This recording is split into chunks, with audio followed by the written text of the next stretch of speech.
You're not wasting your life playing video games. You're not wasting your life playing video games.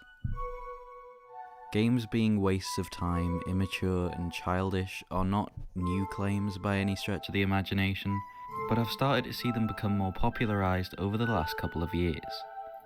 A while ago, it felt like every video in my recommended had the title "Why Video Games Aren't Fun Anymore." I don't want it to seem like I have a problem with that, because some of those videos were great, I loved them, they sparked some interesting discussions.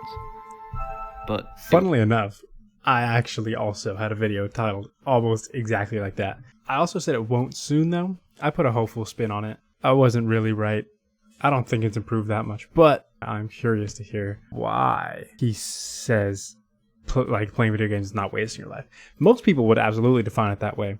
I wouldn't. I've derived so much meaning and joy from it, but most would disagree. I'm curious to hear why. Of those videos that I begun to see this sentiment creep back in, I would see people getting told to just grow up, as if video games are inherently for children. Those words, just grow up, have been swirling around my head for a while now, because they fundamentally ignore the possibility that video games, as with any other art form, can be a positive force. First, I want to talk a little bit about the general good that video games can do. Now listen, I'm not naive. Obviously video games can also have a negative impact.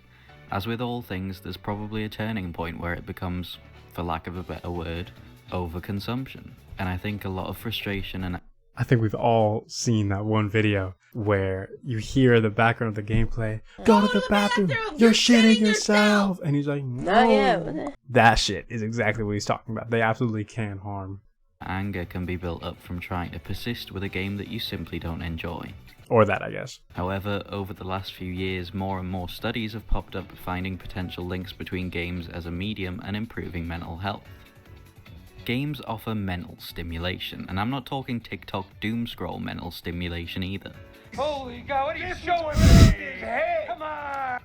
I'm talking real, productive mental stimulation. That Elden Ring boss you're stuck on, every you died has forced you to think critically, to strategize and analyze and think about how you can approach the fight better next time.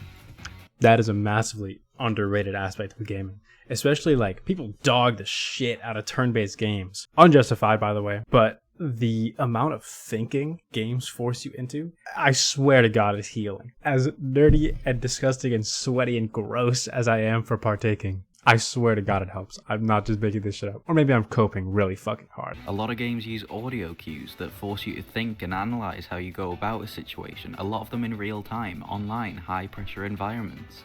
Shooter games like this too. Valorant, Siege, Arc Raiders. Those are all forcing strategic thinking, communication, which I'd say is always a healthy thing, and fast reflexes. This shit would make cavemen superhuman if they had Siege to practice on. They would have been the best damn deer hunters imaginable. This would have helped so fucking much back then. Take complex high-pressure environments out of the equation though, and there's a whole genre of cozy games dedicated to giving the player a chance to escape the troubles of the real world.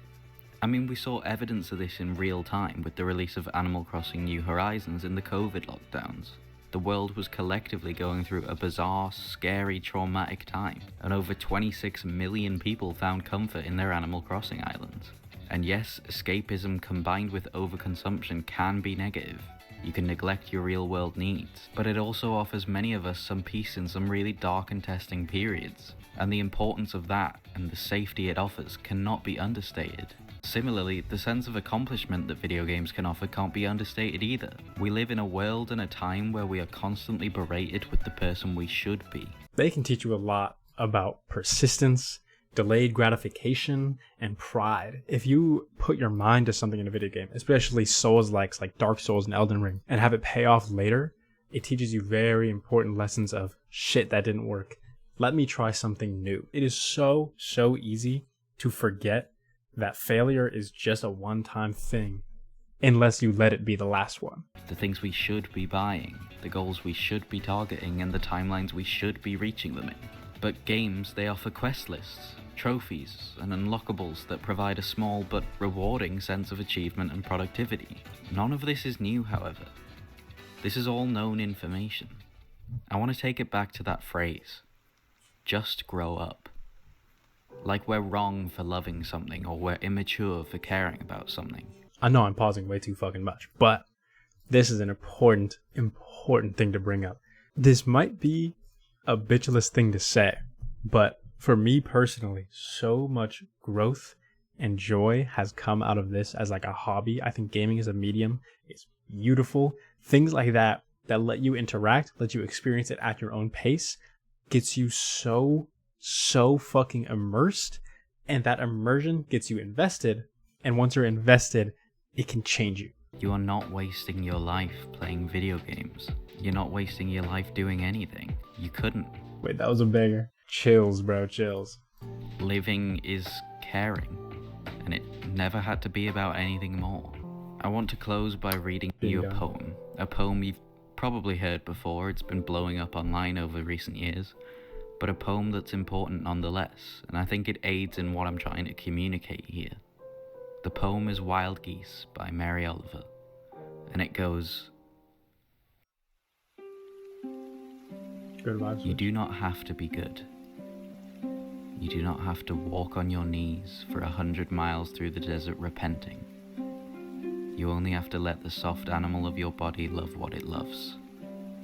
Tell me about despair, yours, and I will tell you mine.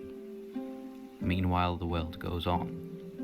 Meanwhile the sun and the clear pebbles of the rain are moving across the landscapes, over the prairies and the deep trees, the mountains and the rivers. Meanwhile the wild geese, high in the clean blue air, are heading home again. Whoever you are, no matter how lonely, the world offers itself to your imagination, calls to you like the wild geese, harsh and exciting, over and over, announcing your place in the family of things.